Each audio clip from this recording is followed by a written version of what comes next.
Hey guys, are you looking for a yoga workout that's specifically made for men? If so, check out this routine. My name is Dean Pullman. I'm the founder of Manful Yoga, author of Yoga Fitness for Men, and my job is making yoga more approachable for men.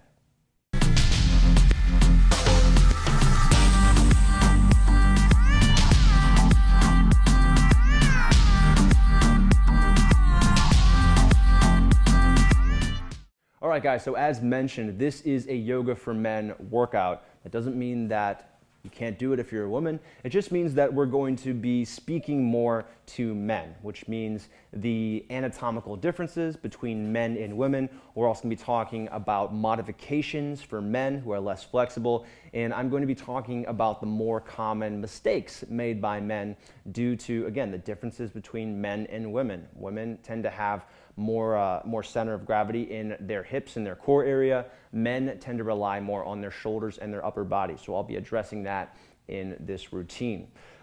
We're going to need a bit of equipment for this. If you have a yoga mat, cool. If you don't worry about it. I'm going to be using a couple of blocks. These are really important for the modifications. If you don't have a block, get creative. You can stack up some books. You can use a couple of water bottles. Not having a block, not having a yoga mat should not preclude you from doing this workout. We're also going to be using a strap. If you don't have a strap, use a belt, use a dog leash. So basically, you don't need any of this specialized yoga equipment. You can get by with household items. And if you do want it, it's relatively inexpensive. You can get a mat, a block, a strap for not that much money. All right, so let's get into the routine. Now, most people think that yoga is flexibility and stretching. I'm going to start off with some strength work because I want to show you that yoga is not just stretching. We're also working on strength. We're working on balance, we're working on breathing, working on body control. So be aware of that and just do your best to take all that into account as you're practicing. So here we go. You're going to start off with on your back with some single leg reverse crunches. Now this isn't a yoga pose, but the thing about yoga is that it's not just yoga postures. We're also using bodyweight exercises. We're using some influence from Pilates, and we're also using some physical therapy exercises. So it's a combination of a lot of routines. So you're going to start off with your shoulders lifted lightly off the ground using your core strength, bringing one leg in, bringing the other leg straight out, just kind of switching back and forth there.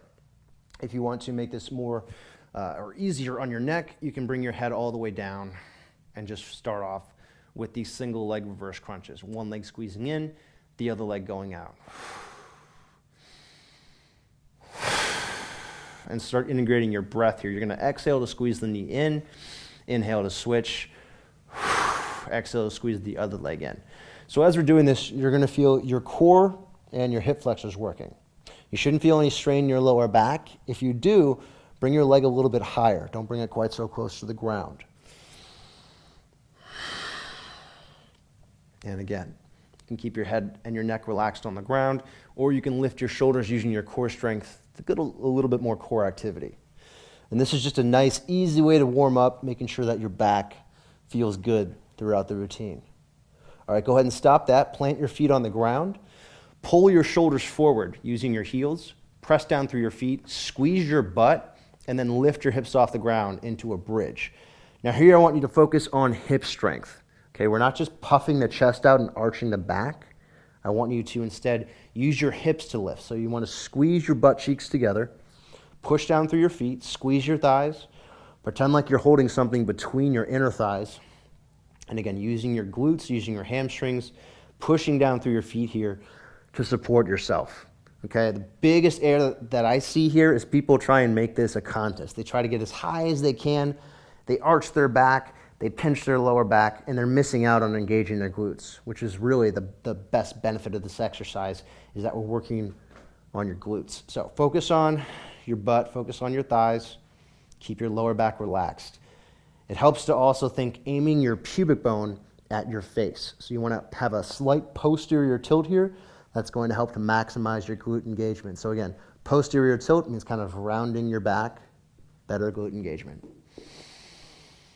As you're doing this, slowing down your breathing, breathing in and out of your nose. Now it's a lot to handle. You got to focus on the technique, focus on the breath. It's not going to happen all at once automatically. Just keep practicing. It will get better with time. And then go ahead and release your hips down. Nicely done. Bring your knees in toward your chest. Just kind of give yourself a hug. Try to keep your lower back flat on the ground here and pull your knees out as you pull them in toward the shoulders. You can lightly rock from side to side here. Try to keep your abs tight and still breathing in and out of your nose. And it might feel weird breathing this slow and controlled, but as you practice it, it will become more regular. You just have to practice it. It'll get better with time. From here, we're going to go into a one-leg happy baby. So I want you to kind of plant your left foot, grab the inside of your right foot, and then aim your right foot up at the ceiling. Your right elbow is going to be inside your right knee. Drive your right knee out. You're going to feel a stretch through your right groin here, through your inner thigh. Try to keep your back flat on the ground here. If you need a little bit more balance, bring your left arm to the outside. That'll help you kind of stay in place. If you want to go a little bit deeper into the stretch, bring your left leg all the way out. So straighten your left leg, flat on the ground. And still breathing in and out of the nose here. We're doing this variation of happy baby. We're not going full happy baby because this is going to help you keep your back flat. A lot of guys tend to do too much rounding already. They have bad posture. So this is going to help you keep your back flat, but still get a stretch to the inner thigh. All right, and then let's switch sides. So go ahead and plant your left foot. Plant your right foot now. Grab the outside of your left foot. Left elbow comes inside the left knee. Right arm comes to the outside. Press your knee up and out until you feel a stretch in the left inner thigh. Keep your head, shoulders, neck relaxed on the ground. And holding this. Now your body is going to be, this is called a static, right? This is static because we're not moving, but you want to use your breath to move slightly deeper into the exercise with each exhale. So your exhale is your body's sign to your parasympathetic nervous system to relax. That is your body's signal to your muscles to relax and to lengthen. So as you exhale, right, going a little bit deeper into each stretch. And again, that variation here, if you want to bring the right leg straight out to make this stretch a little more intense, go for it.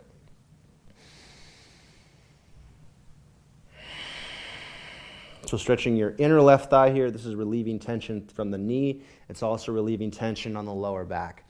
Most of what we do in yoga will have an overall impact on the back, your spine in some way. It's also going to help with your knees and your ankles and with getting rid of little aches and pains in your joints. You just have to be consistent. That's the most important part. All right, and then go ahead and release your left leg. Bring your knees over your hips, so knees directly above the hips, kind of in an L shape with the legs. And then bring your legs over to the right, keeping your shoulders on the ground. Now you might notice that your left shoulder comes off the ground here if you're not super mobile through your spine, and that's normal. That's okay. Don't worry about it. Just do your best to get that left shoulder to the ground. If it doesn't touch today, don't worry about it. Bring your right hand to your left knee. Pull your ribs down. So one error here I see is people kind of puffing their chest out. I want you to pull your rib cage toward the ground and keep your head looking straight up, or you can look over to the left. And you might feel a couple of cracks in your lower back as you're doing this. That's fine. That just means that your lower back is opening up. There's space being created in your vertebra, in your lumbar spine.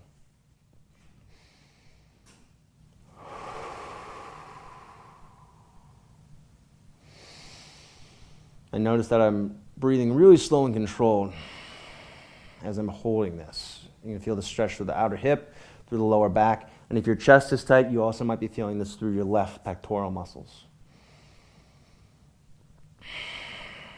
All right, and then bring it back to the middle. Knees back over your hips. Just kind of take a breath there to get reset. And then bring your legs over to the left. Now you're going to bring your left hand on top of your right knee. Do your best to squeeze your right shoulder to the ground. And again, avoid puffing your chest out here. I want you to pull your rib cage down toward the ground. And deep breaths in and out of your nose.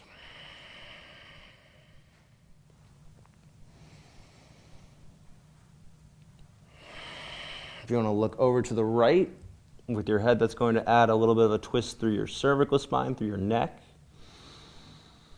That's really nice because we tend to do a lot of looking straight forward during the day when we're on our phones, when we're on the computer, we're looking straight forward. We're not really doing any twist.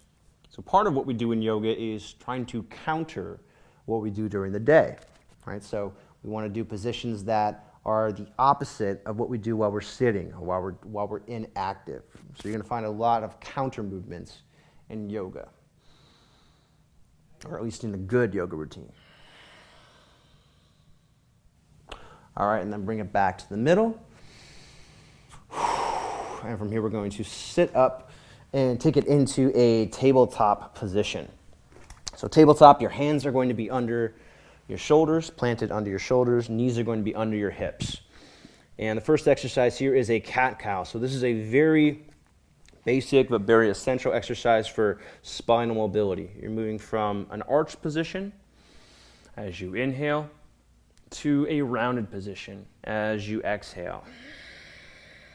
I recommend pushing down through your hands here, lightly squeezing your thighs toward one another, and that's going to add a little bit more shoulder, a little bit more hip engagement, which is going to make this stretch more effective. So anytime we can add muscle engagement to stretching or to mobility work, you're going to get more out of it. You're going to get deeper into the exercises. And it might be weird at first combining the movement with the corresponding breath. It just takes practice. So again, inhaling to arch, making sure that you're lengthening your neck. So I want you to think lengthening from your mid-back all the way up to the top of your head. And then exhaling to round. Pulling your belly button toward your lower back, squeezing your thighs toward one another, pushing down through your hands, tucking the chin. Do about 3 more of these on your own pace. If you want to move a little bit faster than this, that's fine. If you notice that you're running out of breath, that's okay. But just a quick word of advice. The more that you practice this, the easier it is to breathe longer, to make your breath longer and to hold it for a longer time. So it might seem difficult at first, might seem uncomfortable, but if you push yourself through it, you'll get used to it and it will become easier. Last CatCow. Shoulders down and back, neck long, top of the head up. Exhale and round. Chin in, belly button toward your lower back. Thighs hug toward one another. Abs tight. All right, nicely done. From here, we're going to move into a bird dog. This is a stabilizing exercise for your core. Very similar to a plank, except instead of having both feet up, you're going to have one knee down and one leg back. So start by lifting your left arm straight out, and then without moving your hips, so very slowly, very carefully, bring your right leg straight back, press the heel back, reach your toes toward you, hug your right hand and your left knee toward one another. You're going to look straight down at the ground. So avoid arching your back and looking forward here. A big problem I see here is people tend to arch their back and they tend to let their belly button sink. I want you to try and think about a plank here and keep your body straight. Hugging that right hand toward your left knee, driving your left heel or your right heel back and reaching that left hand forward and up. Chin is relaxed in toward the throat. One more breath here. And then release that hand, release the knee down, and you're going to switch sides. So straight into it, reach your right arm forward and up, palm can face to the outside, or to the inside rather, and then without moving your hips, bring your left leg straight back, reach your toes toward you, press your heel away from you. Now a big problem I see here is people tend to turn this hip out and they turn the hips to the outside. Make sure that the left toes stay facing straight down and your hips are squared forward. Hug your left hand and your right knee toward one another. And again, belly button is lifted, so it should feel like you're doing a plank here. We're working on core stability. This is a really good exercise for your lower back. It addresses the root causes of lower back, but only if you're doing it properly. So make sure that your spine is straight, not arching the back. Lots of core engagement here. Still breathing in and out of your nose. And one other aspect of yoga is always keeping your neck free. All right, so we want to avoid crowding the ears with the shoulders. Lengthen the neck, pull the shoulders down and away from the ears. One more breath. and then release that hand down, release the knee down. From here, moving into a child's pose. This is a very common yoga pose, but it's a really good one for your lower back. Now, don't go straight into it. I'm gonna walk you into it. So bring your knees wide, big toes touch, and I want you to keep your chest upright here. So the biggest area that I see, people just kind of round and fall down into this, and they round their back. I want you to keep your back as straight as you can. So start off with your chest lifted, your back flat, just like you had it for that plank or that bird dog. And then slowly walk your hands forward, bring your chest toward the ground, keeping length through the front of your torso, keeping your back flat. Press down through your hands. Push your butt toward your heels. It doesn't matter if your butt touches your heels or not. The important thing here is that you're keeping your back flat and feeling stretching through your chest and your shoulders. So pushing down into the ground, pressing your lower back toward your belly button so that your core is engaged. Feeling stretching through your hips, through your groin, and breathing slow and controlled in and out of the nose.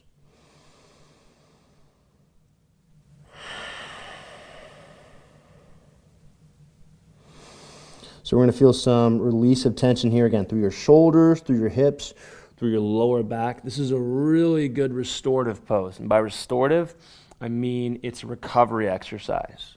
So it's helping to release stress or release tension.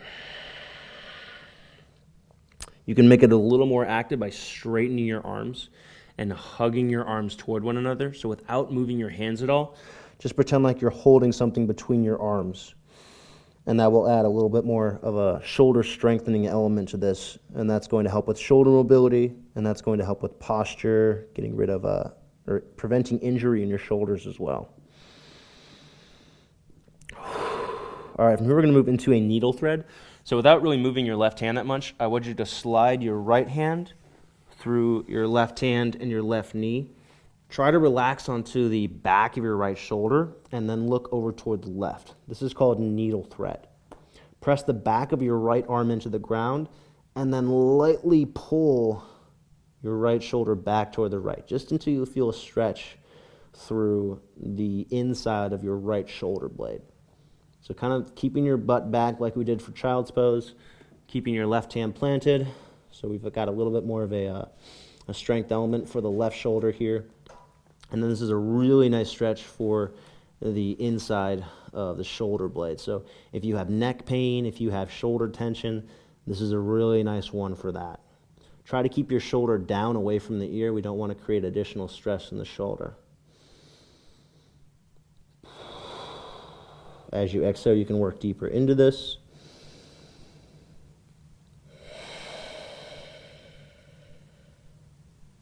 One more breath here.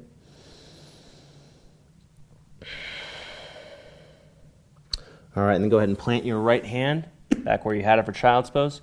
Slide your left hand through your right hand and your right knee. Relax onto the outside of the left shoulder. Keep your butt down and back.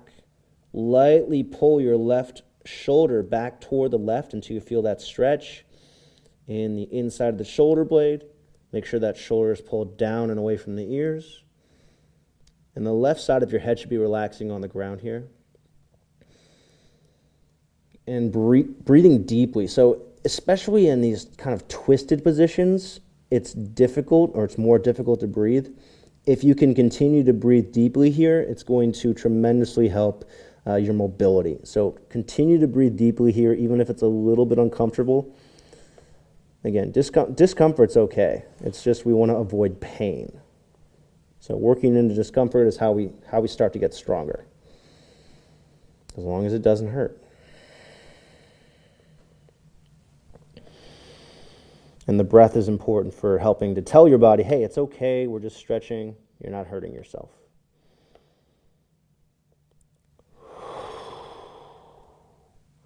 All right, and then coming back to the middle.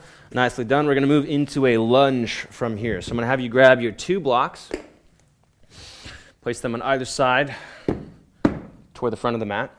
Step your right foot up between your hands into a low lunge. So we want to be really active in this low lunge. So a lot of people will do a passive lunge. They kind of put the hands on their knees here, look around, watch the geese fly by, whatever they're doing.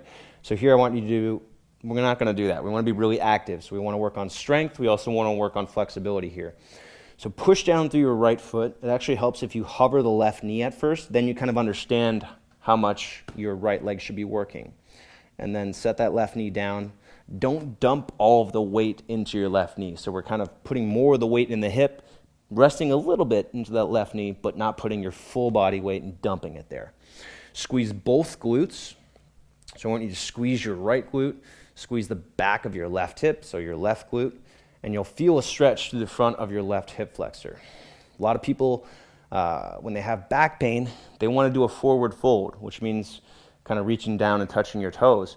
And actually, this is often more helpful than that forward fold because we're opening those muscles that get really tight and then pull on the lower back. So a lot of what we're doing with yoga is strengthening or stretching the muscles that connect to the spine rather than just stretching the muscles of the spine, which isn't going to help. So in this low lunge, chest is pulling up, pushing down through my right foot, lightly squeezing my legs toward one another. So you can squeeze your right leg back while squeezing your left leg forward. And again, both glutes are engaged here.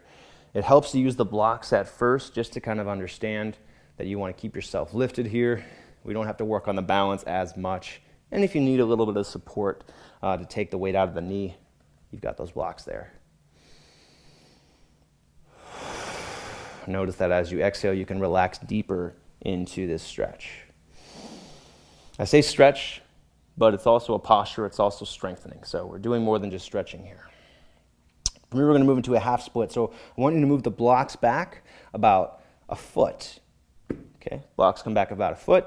Move your left knee back about 6 inches. Straighten your right leg until you feel a stretch to the back of the right thigh. And then reach your toes toward your shin. Lightly press the back of your right leg toward the ground. Pull your chest forward and up. Now, my goal here, this is the half split. My goal here is to keep my back flat while stretching the back of my right leg. So avoid rounding your back. I want you to think bringing your chest toward your toes. Rather than bringing your head to your knee, again, lengthening your chest toward your toes. It's probably not going to happen. You're probably not going to touch your sternum to your toes. But if you can think about that, that's going to help with the proper technique here. Again, we don't want to round our back. Most of us already do, especially guys. We do enough hunching over. We're working at offices, you're commuting, you have bad posture when you're looking at your phone. So we do enough rounding of the back. I want you to keep your spine straight here. And this is specifically targeting the back of your right thigh. So we're working on the hamstrings. That's relieving pressure on the low back. And the more that you can reach your toes back, the more of a stretch you're going to get through your right calf or your gastrocnemius as well. One more breath here.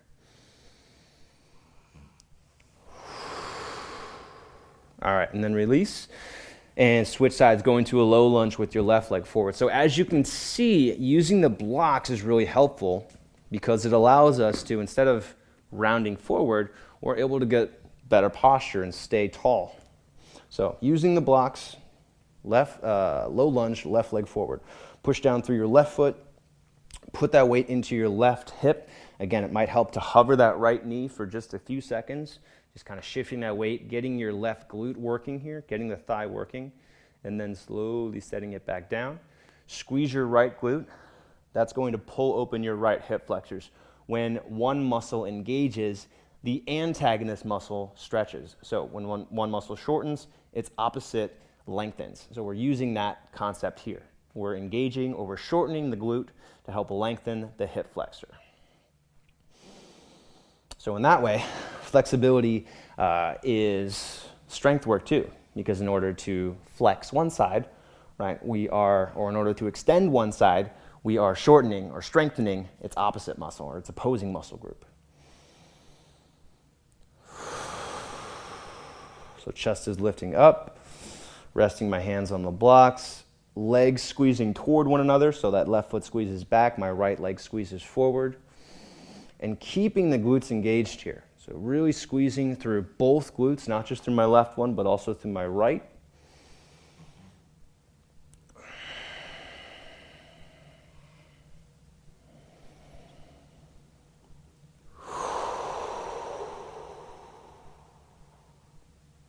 ribs lifted.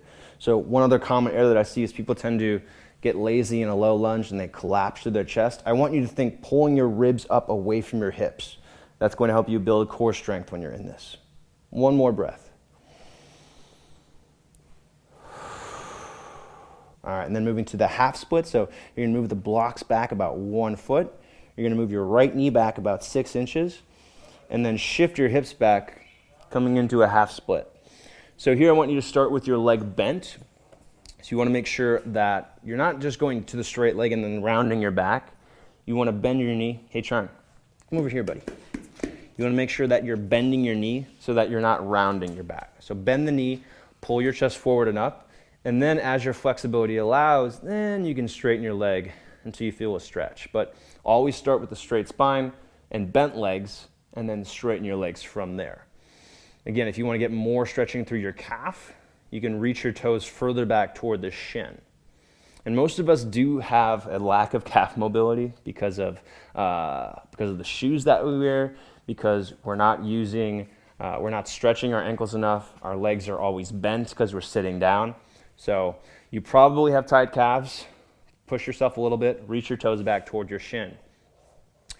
To get the strength aspect of this, I want you to think hugging the front of your thigh toward your abs. So if you can think of that strengthening, that's going to actually help more with the stretching aspect in your hamstrings. Again, it doesn't matter what pose we're in. When one side of the body engages or flexes, the opposing muscle group or the opposing side of the body stretches.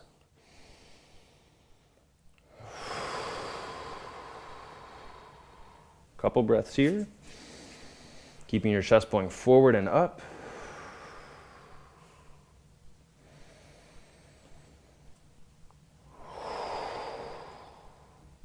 All right, and then go ahead and release. Okay, guys, I'm going to end that there. So that was our first workout from the Yoga for Men series. Our focus on this is to not only give you a workout, but also teach you about the differences between kind of the style of yoga that I teach, which is more focused on strength and more focused on modifications and addressing inflexibility and the differences between men and women. Because most yoga is made for women. It's made by women. It's made for women. So what I try to do is show modifications and basically show the type of yoga that I would have appreciated when I was starting out with yoga as an athlete in college. So hope you enjoyed that workout. Be sure to subscribe. We'll be putting out more of these workouts if they're not already live. They'll be going live in the next few weeks. Again, goal is to teach you yoga, specifically for men. If you want to learn more about what I do, head to my website at manflowyoga.com. Be sure to subscribe if you haven't already subscribed to this channel. Hit the bell button to get notifications so you know exactly when a new video is released. And if you like this video, be sure to like it. And my comment for you, I would love for you to answer this question in the comments, is what is your experience with yoga? Do you think that this is helpful for men? Do you think that there is a difference between yoga for men and yoga for women? Let me know here in the comments section below. And thanks for watching. I'll see you on the next video.